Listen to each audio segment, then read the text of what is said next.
Hello, I'm the CRC professor, and we're in downtown Atlanta today.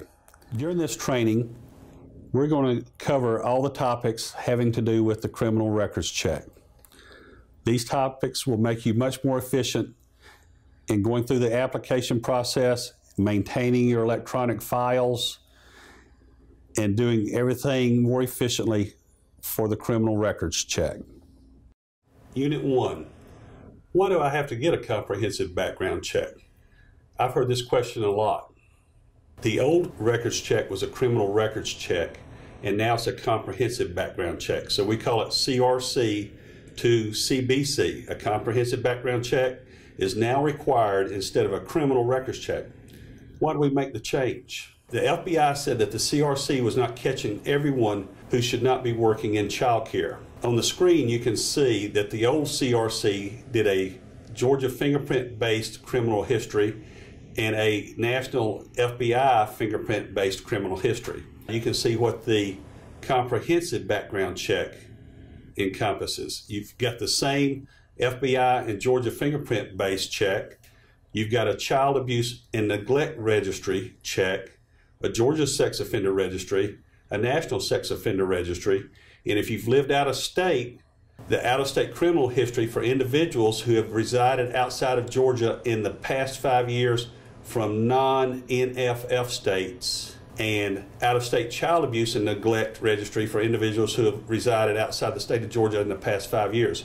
So the out-of-state child abuse registry is covered for every state. The NFF states we're going to cover in the next slide. The way crimes are reported to the FBI may not pick up all crimes. Only 20 states, which you can see on the map, and you can get this same map by going to FBI.gov and searching on NFF states map. You can pull it up on their website if you want to pull it up on your computer. The white states, you do not have to get a state background check from. They are the NFF states.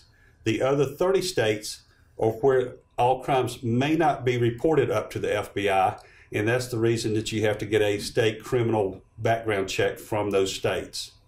Here's the website for the FBI.gov.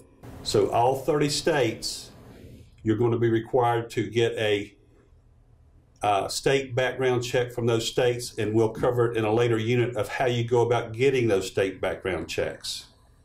We have instructions here on this slide of how you can go and get the out-of-state information that's required.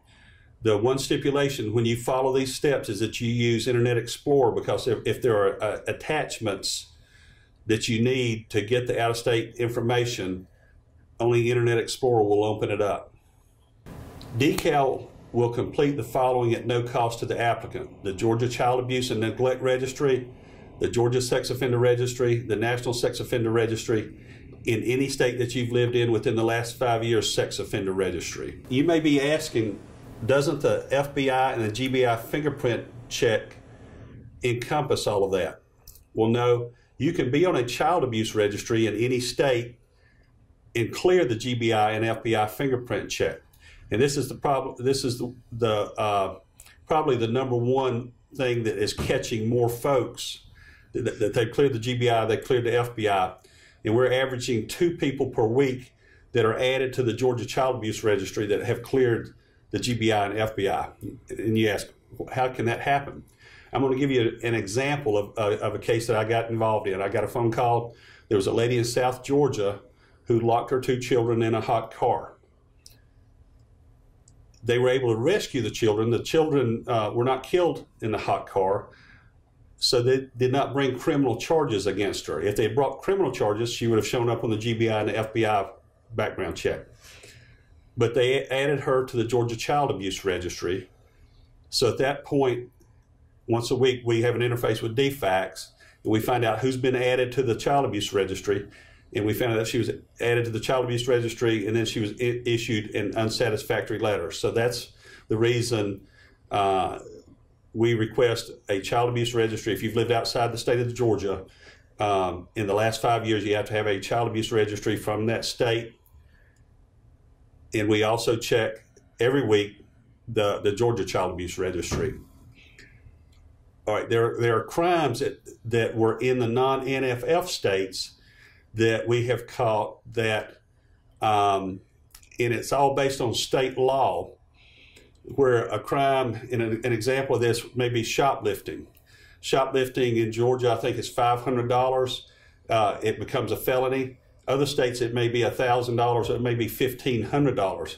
So we have to examine the out-of-state criminal record and determine and apply Georgia law to it. So what may have been a misdemeanor in another state may become a felony in Georgia, and that's the reason we have to have the out-of-state background checks. And also, not just that we may pick it up, or it may not be picked up from these states. There are other crimes that are picked up besides shoplifting that may not show up on the GBI or FBI background check.